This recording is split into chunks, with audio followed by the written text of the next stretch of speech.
At Beacon, we keep our promise. Renwick and Thompson and Subway. It's the season for sorrel. A sweet drink sorrel. It's the season for sorrel. A sweet drink sorrel.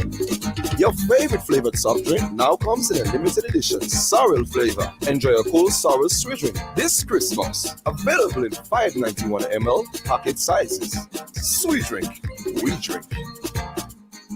It's the season for sorrel.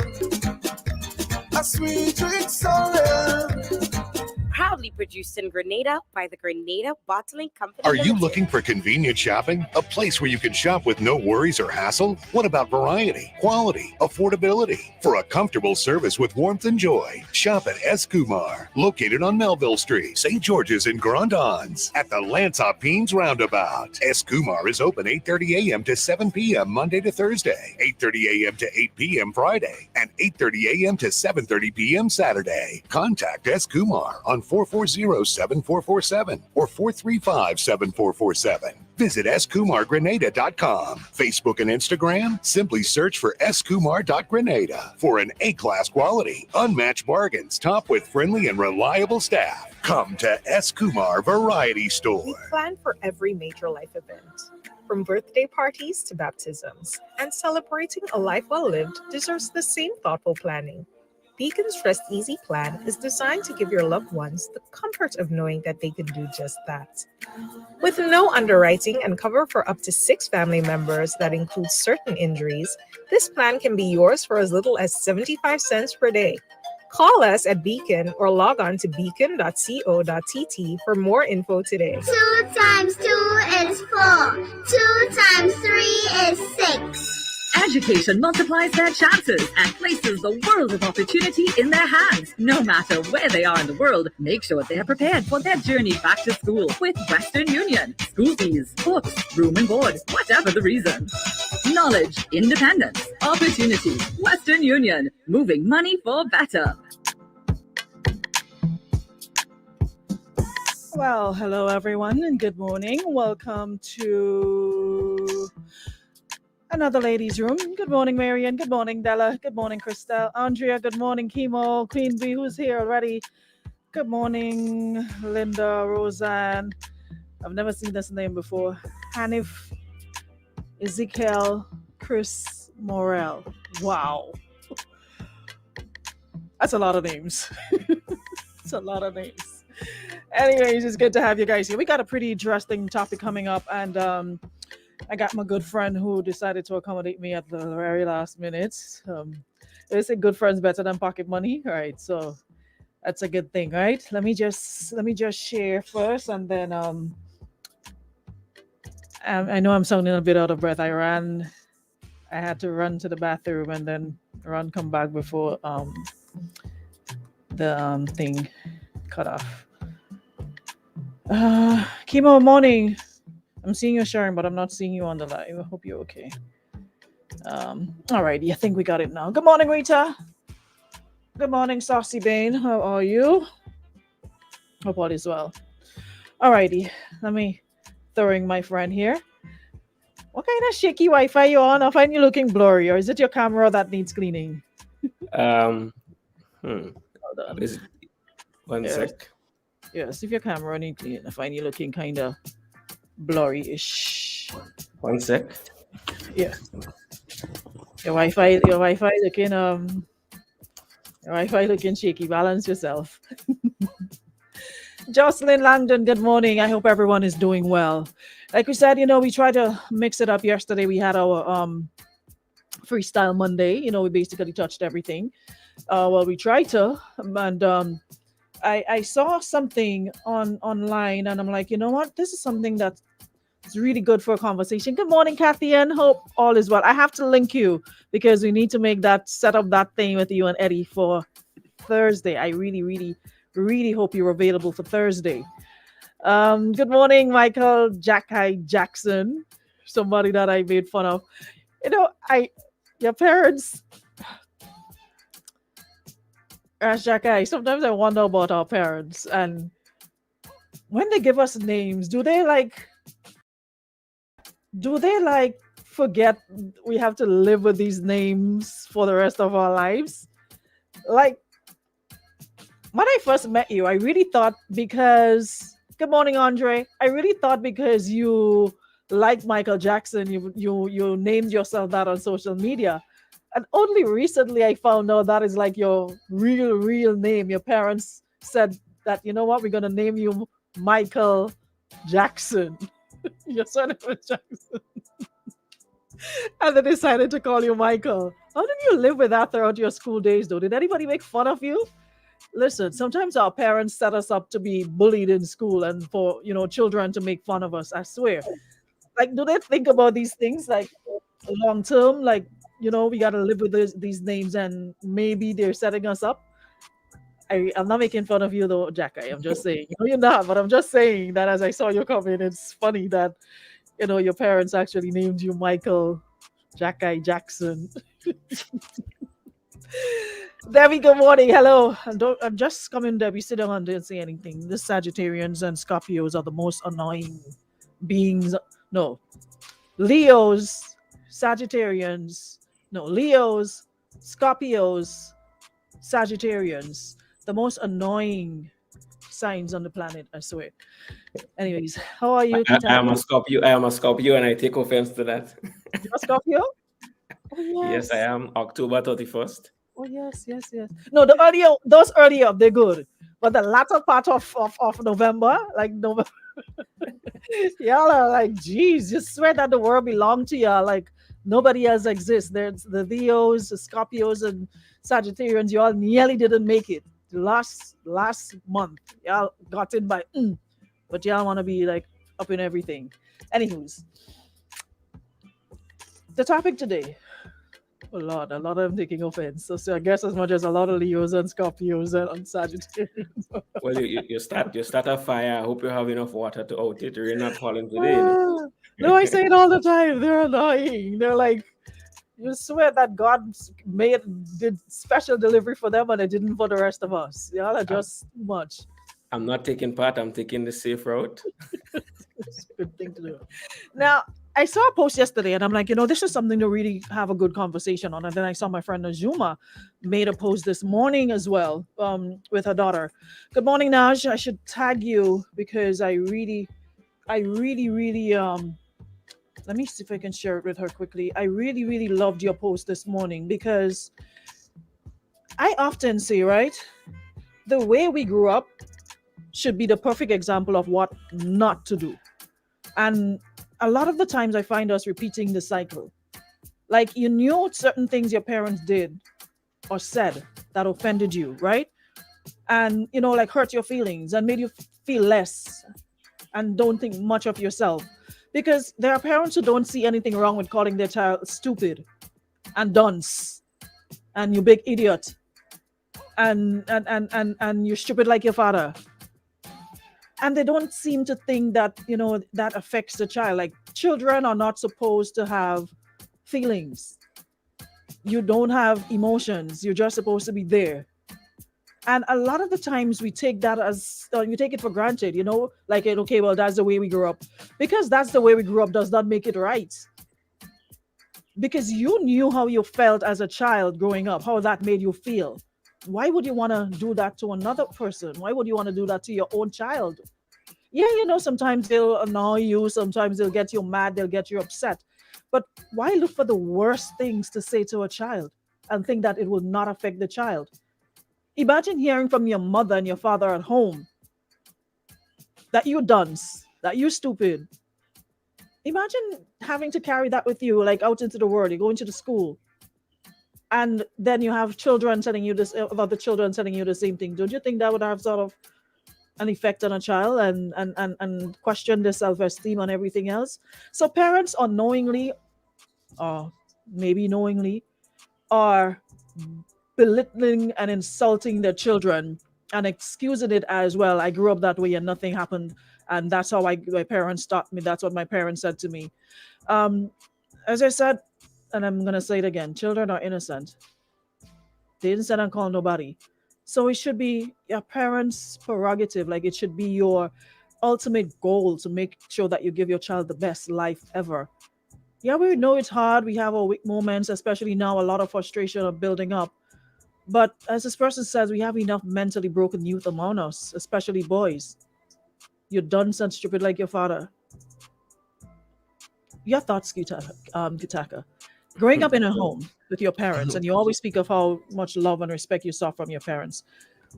How do you Well, feel? I mean, this is a very deep topic, and I think like to start it off, like we have a situation where first of all, people just have kids.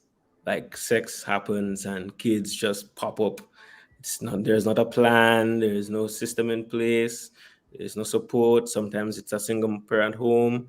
And I mean, let's look at the reality now. Like life is very stressful, and sometimes in managing all those emotions, a lot of crazy things happen. But for me, I think parents need to understand their power and how damaging, those negative spells, I call them, because it's like you're actually cursing your kids. Because we actually say it, you're cursing your kids. What's a curse? And we have to understand how like words is very powerful and how they affect people's reality. Because if a child has that playing over in their mind, all they're hearing is they're stupid at home. Teachers as well may call them stupid. It's like their reality becomes shaped by those things that they believe and what play in their minds over and over. And I think like everyone needs to be more responsible and speak in a better way to people. And I think in Grenada in general, like we speak in such a vile way sometimes. It's like you're Marco, you're this, you're that. Like, what about like calling somebody a wonderful name or something that is more pleasant, something that is more positive? What about giving them an inspirational word of encouragement? And I think like parents have to understand that. But I mean, critical as well, Aruna. In science, they said this. It says that your primary primitive socialization in early days play a very critical role in shaping you, even way beyond in your adulthood. Even me as an adult now, I can see how things in my childhood would have affected me and still Mhm. continue to affect me today. And so imagine how many people walking around with that trauma of being hit, beaten with a switch. I have stories of individuals who get abused physically as well with bat and wood and stick, and I mean it's horrible, and I think like it really pushes our youth back, and they have so much of trauma to come out of to even begin to live and to contribute to life. So I think like we have to address that like ASAP, because it's not doing us any good whatsoever. Another thing too that we take and we make a joke of, we grew up in especially when we grew up in the Caribbean, everybody has a nickname. You find all sorts of names to call people, right? And there was this man I was talking to at one time, and he said he grew up with this nickname that he hated all his life, and no matter how many times he told people that he felt offended by it, it was a joke. If they see you hurt because you feel a type of way, and they used to call him Stingfoot, according to him, and he like everywhere you see him like Stingfoot, Stingfoot, Stingfoot, and he's like laughing and and he's like there's nothing, it wasn't something funny to him. He felt hurt, he felt offended by those words. And as children you see the same thing happening, and we seem to make a mockery of it, of nicknames. We find the worst names to call people, and it's amusing and entertaining to some, and we don't see it as a big deal. And that too can also affect a child. You hear, especially in the homes, you're calling children all sorts of little funny names at home, and then it goes into the school, and then they're made fun of. So some of the things that we took for granted and we think that it's not a big deal. And now you hear people saying, well, children these days, they're too soft. And, back in the day, you heard worse and people told you and did you worse and you sucked it up. And well, we're not back in the day. We're here and now. Children are given the opportunity to be more expressive. Back then, you were told to shut up, stay in your place. You're a child, stay in a child's place. You dare not speak up on certain things because you know the blows that came with it. So we have a lot of relearning and changing of things, or things that we thought were okay.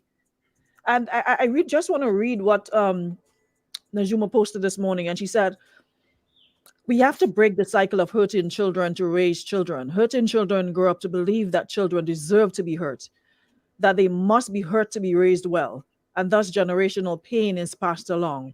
But sometimes hurting children grow up and recognize the destructive pattern.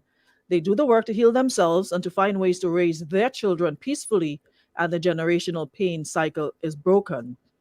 This is our time, our chance to heal ourselves and to heal the future. Let's choose the path of peace. Let's break the cycle, not the child. Let's change the world one little heart at a time. And I absolutely love that. The question is, how many people recognize that they're breaking their children instead of building them up? Your thoughts, Kitaka? First of all, I think we could have ended the program after that quote from Najuma. I think it was very profound. And Najuma, that's excellent. I mean, it encapsulates everything. I mean, breaking. I think like if it's so deep, Aruna. If you like really look at it, like she spoke about the healing process that parents have to undergo. And an issue I've had in my growing up is seeing adults not take any accountability for their actions. I see parents who they're never wrong. Even when you hold them red-handed, they will still pull the card that I'm an adult, I'm your mother, me that make you. Don't tell me anything. Adult, you're the child. Yeah. And apart from what we say as adults, we have to understand what we do most so communicates accepted behavior to our kids. You understand? So we create a serious cycle when we go about lashing out at them in that way. But for me, I think this is a cycle of the generational pain. Like I remember stories of our ancestors speaking about being ungraters and can't speak to any boys and being beaten, and it just keep cycling over and over. And I think now I'm happy that we're having this conversation where we can say to a parent, like, every single thing you do affects your child. Everything affects your child. You are like, you created, that child came out of you. It's part of you. It's connected to you. They look to you. And if you decide to curse them, slap them, beat them, disrespect them, belittle them, destroy their self-esteem, you are setting them back in life by many years. And so we have to reach to a point where, regardless of where you're at in your life and how you feel, please know that a certain level of filter needs to be placed to ensure that we can nurture the children more. Like, instead of reacting in that emotional way, we have to be much more present and thoughtful and intentional with how we engage our kids. Because that's a little being there with a life and capabilities and dreams and talents and passions who can grow up to become a wonderful person contributing to life. And being a parent is a huge responsibility. And even though it might be tough financially and so on, it's not an excuse. We have a responsibility to take care and nurture the kids. Like, it can't run away from that. And it's important. It's very, very important. I don't like to make comparisons, but when you check the way well, I don't want to say white Caucasians parent, and some would say, well, that's why the children do this and the children do that. But I've seen them apologizing to their children when they're in the wrong about certain things. I mean, parenting styles are different, cultures are different, but certain things to me you could take, and there are some things you could use. And they don't see apologizing to their children as being wrong, or I'm adults and I don't have to. When they're wrong about something, like you said, instead of trying to play it off as, oh, I'm the adult and do as I say and not as I do. Because I've heard the amount of times I've heard that in my life. Do as I say and not as I do. But you're doing it, but you're telling me not to do it. Do as you say. So there's a contradiction here. You're doing it, but you're saying when I'm supposed to be, if I don't look at anybody else, for an example, I should be looking at you. That's why I say to people all the time, listen, I do not want to be your child's role model. I should not be the person your child look to for any guidance. You should be your parent, guardian. You ought to be your child's role model. When you hear children saying, well, this superstar or this celebrity is their role model, your role model is supposed to be home first. And if I have a child and she's saying to me, or he's saying to me, well, my role model is this person and my name didn't call, I'll be offended. Means that I'm not doing something worth looking up to, that my child sees somebody else and is looking up to that person before me. After you recognize me, you can, accept anybody else. So I always say to people, and Rihanna said the same thing a couple years ago when she was wearing that dress and showing off her body, and people were going off on her, oh, you are a role model. And she was like, I didn't sign up to be anybody's role model. I'm not the mother to your child or your children. I am me. I am living my life. When I have children, I'll be their role model. So you need to parent your child and your children and stop looking at other people that you see on TV or listen to on radio to be examples for your children. You're supposed to be the first example that your child looks at. And folks don't seem to think that's a big deal. So my question is, why is apologizing to your child, you're seeing it as, oh, weak, or giving your child power? And I think a lot of those things are baked into our culture and norms, and it's sad because that power and that level of control. Like you feel like you're given a divine right to have authority over a kid because you're older, and nothing could be further from the truth. I mean, we are not here to like be like bending and breaking our kids and living vicariously through our kids. We are here to facilitate and enable them to become the best. And let me take a different approach to this. Imagine like being a kid. Even you can go back into your memories now. Like, let's say lying is something that your parent would say, do not lie. And they would beat you if you lie and punish you if you lie. And your parent actually sometimes teaches you to lie, because someone would come and say, mommy there, Tell tell her her, that. tell Or her, when, tell or when her, the Syrian passed on a Sunday, your oldest tell her, Syrian man you know. telling me that day. So then you know conveniently is telling your child it's okay to lie, but then when they lie to you, you're upset. As well as you know you make mistakes. I know my mom used to get vexed with me for breaking glasses. And I'm like, Mom, I didn't break it on purpose. When she breaks a glass, no one hears about it, you know? So like imagine what that could do to a child in terms of confusing you. Like imagine you're new to this planet. You don't understand all these social norms and how to operate. Everything is new. You're figuring out your way of how to navigate here, and you're being meted with all these inconsistencies. Like in education, they talk about being consistent as being the best way to teach children the right way to do things and to mold strong and powerful habits. But if you're inconsistent, where does that leave the child? Like a candle in the wind. And you wonder why they may get caught in drugs. And you wonder why they might, because that is not there. They can't feel that connection to you. They have trauma tied to you. And I think parents have to really understand that it's important to spend more quality time with their kids and give them more love and more energy so that they can have an influence. Because if you don't have the influence, wherever the attention goes, the energy would flow. And it may be the dancehall artist that has the influence right now. Mhm. It may be the man on the block that you don't actually want them to talk to. It may be the boyfriend, because you're not giving them the love, you're not making them feel good, you're not making them feel happy. So they would not want to be around you, they would not want to talk to you, and they would not want to have anything to do with you. So I think that's so important. And you hear a lot of parents saying this, and oh, I'm not your little friend. I don't want to be your friend. Why don't you want your child as your friend, though? I mean, there are boundaries. What your child will do on the street is a friend. Of course, there are boundaries which with includes respect. They understand that they're a child and you're still a parent. But you hear this being said all the time. Well, I'm not your little friend. I don't want to be your I'm not your little friend on them on the street. Go and play with your little friend on them and do whatever with your little friend. When you're with your little friends, you are comfortable with your little friends, right? You're able to open up to your little friends. You follow their lead. You talk to them about anything. So I'm thinking, as a parent, if my child is my friend, shouldn't that make them comfortable to want to tell me just about everything under the sun?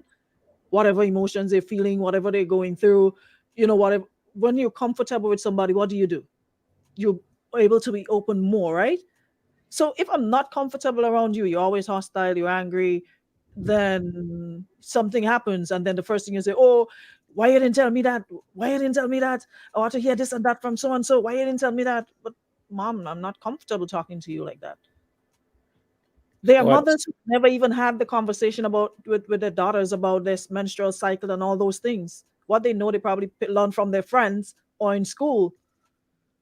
So why don't you want your child to be your friend, understanding that there are boundaries within this friendship that I have with you? I'm still your parent. You're my son or my daughter or my sons and daughters, and you have to respect me and I have to respect you.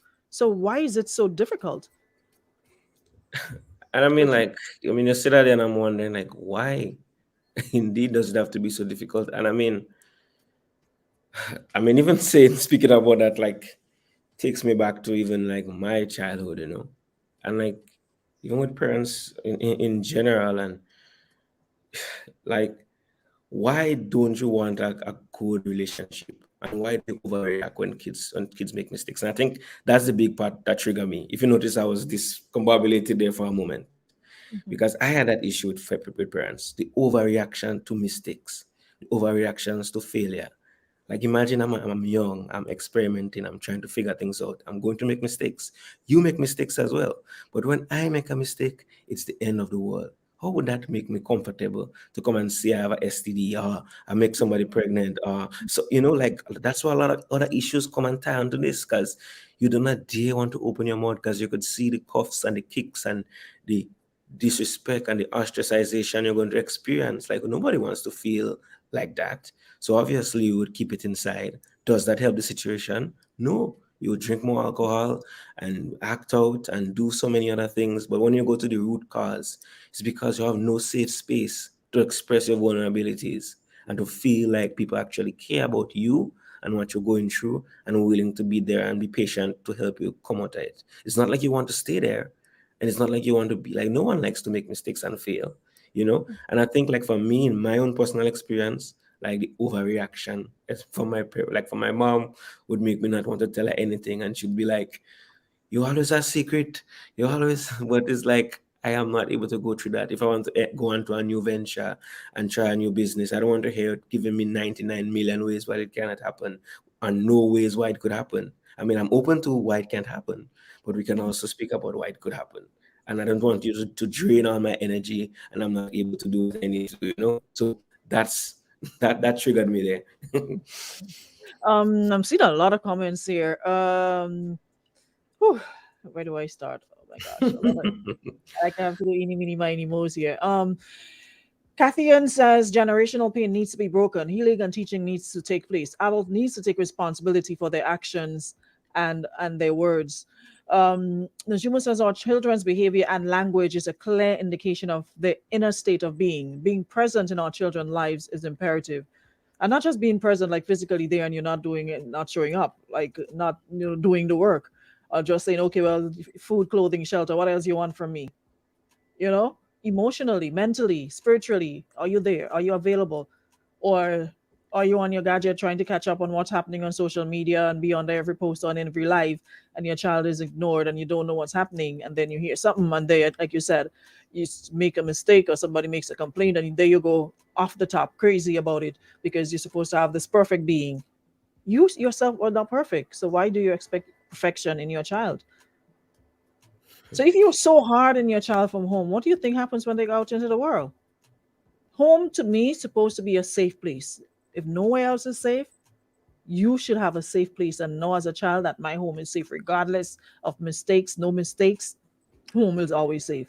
And yesterday I say now we grew up in parents grew up primitive, but what we know now, parents didn't know it then. We have access to tools, too many tools to better, have parenting, better teaching. There's tools available. It's right there. You don't even have to pay for it. So if you're not sure on something, if you really want to do the work, so it all starts with self. If you really want to do the work, you will find a way to make it happen.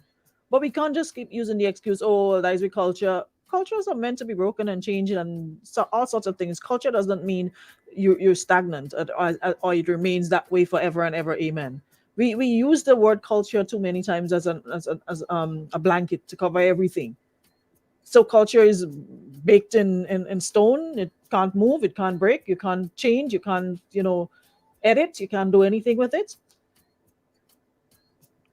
Yeah, and I think like this conversation really, brings us to the point where we really need to reimagine the way we parent. And I think you made an important point. Like for people to understand the magnitude of parenting, like I also am understanding as well to parents like it's not an easy something. It's not something you have a handbook that says, Nope. okay, that's how it's there. But you have to be committed to the lifelong learning process and development as a parent, and also seek out the things that will be able to support you in areas where you are weak. And you have to be real and vulnerable with yourself and know that you're not perfect and you're not and everything is not baked in you and you're not there yet. and look honestly at yourself and see what kind of things you could get yourself into to help you develop your skills. Maybe have other parenting friends who can help to show you some strategies that they utilize, as well as go online, see what's on YouTube, some tips to deal with your kids when they're, not doing their homework. I mean, a lot of things is there. We are living in the era of massive information, so parents definitely have to invest in their professional development and not think that they can just autopilot it. And because you're dealing with complex human beings with complex experiences and emotions, and you need to see it seriously. I also think that we need to move away from just two parents are responsibility for their kids. Like, the community grew the child back then as well, and sometimes with work and bills and financial responsibilities, parents are spread thin, they're tired, and more susceptible to lash out and not have patience. So, like, how do we develop more learning community groups where kids could be engaged and parents get some time for alone? Even though with the COVID, everyone is in the house, that's creating a lot as well, more annoyance, more conflict, So I think, like, at the bottom line, like, investing in becoming a better parent should be a priority for all parties involved once you get involved with kids. If not, don't make kids or give them up for adoption. We can't continue the cycle of damaging them. There's some really good comments. I'm sorry I can't get to all. Najima says, I think some parents fear losing control of their children, but once clear boundaries are established, there's no reason why parents should not be their child's friend. It builds trust. Bigger says parenting is not a one size fit all. Of course it's not, and it will never be, because I mean, no two child or children are the same. They're completely. Imagine in their own house, you birth those children, 3 or 4 children, and they're all different. One might be quiet, one might be outspoken, one might be reserved, one might be a little bit of both. You have introverts, you have extroverts. So they're not all the same. So you can't, even though they're living in the same space, you can't parent them the same way because they're not the same. There are some who will challenge everything you say. I saw someone post yesterday, Lord Jesus, what have I done to deserve this child that challenge everything I say? And then she was like, I can't even be mad because that's the way I was as a child. But sometimes it's a bit much, because back in the day we were like shells. We just did what we were told. I mean, we were disobedient at times, but for the most part, we just did what we were told without asking any questions. Children will question every single thing. Now that they have what? Coco Melon, that little rude pig, what's her name?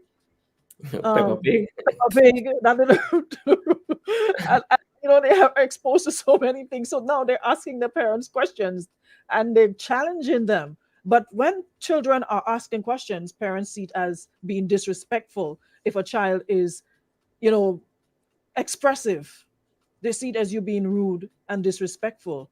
Like, you're not supposed to, if you see a parent doing something, you're not supposed to question it, because their parent, your child, stay in your place. It's like they can't handle that. And again, it goes back to what Najuma said about control. What? Let me just read this one quick. Someone says, could it be that some parents don't even know their children? I've seen some situations where the parents created a view of their child and that's not who they are. Well, it's a lot coming, but you made a very important point, which I'm trying to jog my memory now, of parents. Like, what was the last point you made? Because I got distracted there with the last thing you read. You was making a point before that. Now you have me distracted. I mean, the topic is so vast. In terms of them being challenging parents. Yeah, that part. So, I mean, I have a kind of view of obedience, because like, if you look at like kids or parents who are just like, they want the child to be so obedient and just a robot, like this scares me because I want a child who could be critically thinking and be able to navigate life. But I think it goes on to a critical thing. Like, do you know, like, the majority of kids are actually much more intelligent and sharper than the parents, And it's a dangerous thing for parents to really face on a real within themselves, from the same position of thinking they are the leader, they are the head, they are the top boss. Like, to see a child speak about things you cannot even fathom, especially to see a child utilize devices that you don't even know about. It's frightening. It's like, what, And a lot of parents are not able to deal with that in a way. They're triggered by that, and they end up lashing out and shutting down and snuffing a lot of kids' dreams because of that inner battle that they have to face of understanding, yes, you made the child, yes, you're the adult, but the child is you and much more and has an infinite potential to become much more. And you don't have to be threatened by that. You have to nurture that and enable that, because I remember like a couple years ago, most of our parents were, you guys only on computers and phones, and because they didn't understand. Now they understand. Who on Facebook more? All 12 o'clock in the day typing right now, texting, sending broadcasts on WhatsApp. Online more than you. You When know, I was sending you WhatsApp forwards every single minute, and people like, oh gosh, mother, you you know, don't need to you have send to me block them on everything. your story, one thing because you But for me, I think it's like parents coming to group and also understanding that it's a balanced street. This top down has to go. This I cannot.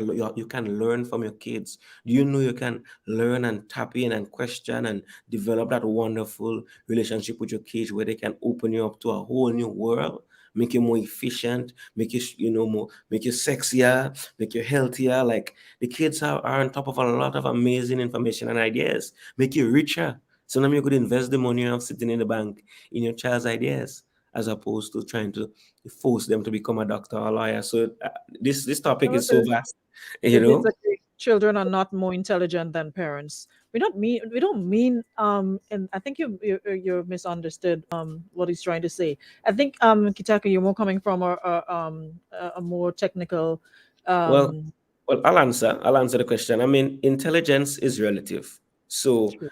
definitely there are areas where, I mean, make it more politically correct. There are areas where kids are more knowledgeable about a particular subject or topic than their parents. But some parents feel because they're an adult, they know everything more than their kids. I may know some things that you don't know, Aruna, and you may relatively may be more knowledge or More informed knowledgeable. on Yeah. various things. So it's not that, oh, kids are way ahead of the parents. In some areas they are, but also in some areas the parents are more experienced. So I hope that answers the question. Yeah, yeah. I think that makes a lot of sense. This person says, yes, you are right. I have a 7-year-old granddaughter and she battles it down to the wire with her mother. She questions everything that her mother tells her and she won't back down, even when the mother tells her to hush her mouth. How will kids learn? How will kids learn if they don't question? And I think like that's so critical for adults to develop a different attitude towards. Like your kids learn by questioning. When they question you, don't give them mumbo jumbo. I remember when we were young and kids ask, where did I came from? A coconut tree. Like, come on, like some egg, like that was on the ground. Like, no, you have to provide kids with information. If not, teach them how to research, how to look through different sources and to verify information so that they can have knowledge and well-informed information in their minds and not things that are not going to help them. So you have to be welcoming to questions. And I know it can be tasking because it can be annoying. You're trying to work, you're trying to sleep, and they're behind you. But develop a system, you know? It's not that hard. It can be done. It's possible. Because when you shove them away, they go to asking other people, and other people may not give them the correct answers and may not tell them the right things, and then you still have a problem on your hand. Nisha says it's a system of fear that perpetuates generations. Our parents are trained to fear the unknown. That's how their parents protected them, and ignorantly do the same by parenting through fear. So they don't allow self expression because it's something foreign and they're wired to see the foreign as bad. It's a very good point. Yeah, I think that's very profound, and but and wanting to have that level of control. And I mean, fear is the biggest thing I know. Like most of the times, like as a child wanting to do something new, you have to face the onslaught of the million ways you're either going to die, or it doesn't make sense, or you shouldn't do it. At the end of the day, everything is shut down. You're left sitting down by the rum shop, drinking rum, and not making any use of yourself because everything you brought up was shut down. You know, and I think like we really need to do the best that we can to reverse it. And yes, the healing process is a lot of work sometimes. It's very messy, but we have to commit to it. And when we're on the other side, we'll see why it was important. And instead you get, stop questioning me, you're not the police. Our parents tell us to really listen. If we would just stop and think about some of the things that our parents said to us. No wonder we had to be like this stuff now, because back then The amount of insultive things you were told growing up as a child. That's why you're saying children now are softer than children before. The things they would tell you when you ask questions, don't ask me no question. I look like Scarred for life. God ask a big head father. It's like, Scarred for life, scarred for life. But at the core of it, I think it also brings us to a point that, the mental health situation in our country and, how much stress and suffering and pain people are enduring. And so, as the saying goes, hot people, hot people. And there's a lot of trauma baked with more trauma getting added upon every day with different things. The boss man cussing you, and there's so many different things happening. And so it just creates more ticking time bombs that explode, and just there's no empathy there, there's no love there, there's no compassion there. And so we all have to give each other more, so we could create some more space to reach to a point to really heal from those things, because we're going through a lot in many of our own separate circles. It's yeah. a beautiful way to end. I can't believe that's a time already. It's like when you're having like these really meaningful conversations, you look up and it's like, what? I just saw 11:20 and I didn't glance at the time again. And I'm like, wow. Well, Can't let's believe. stop the live and restart it again. Anyways, Kitaka, thank you so much. I mean, you see, last minute and look how much of a difference it made. I mean, really, really meaningful conversation. And I hope we can do this again. We need to have the conversation because at the end of the day, each one teach one, so we can't just go through life in a bubble. Oh, not my problem, not my monkey, not my problem. We can't, because when they get out there and they start distressing other people, then what happens? We're all involved in some way or the other. Let me take this final comment. Andrea says, dealing with children in daycare for over 14 years. I've answered a whole lot of questions, but my babies were smart and I treated them as little people, and it reflected in their conversations and behaviors. Leslie says, kids asking questions in a safe space and having quality conversations with adults is a critical skill. The ability to hold good conversation takes practice. Because as I still believe we are who we are today, not because of, but in spite of. True, you have a point. That doesn't make it, 100%. A lot of people that could roll over into the corporal punishment conversation when people say, they were beaten and that made them better. I am not sure how, but that's a conversation we need to have. Corporal punishment. So next time we meet, Kitaka, get your homework. Do your homework. I want to touch that next week. Next time, give me some more time so I could put on Yeah. makeup and so on. No, you look fine. You don't need that. You're good. So we'll catch up again. Next time I want to really talk about the corporal punishment aspect of things.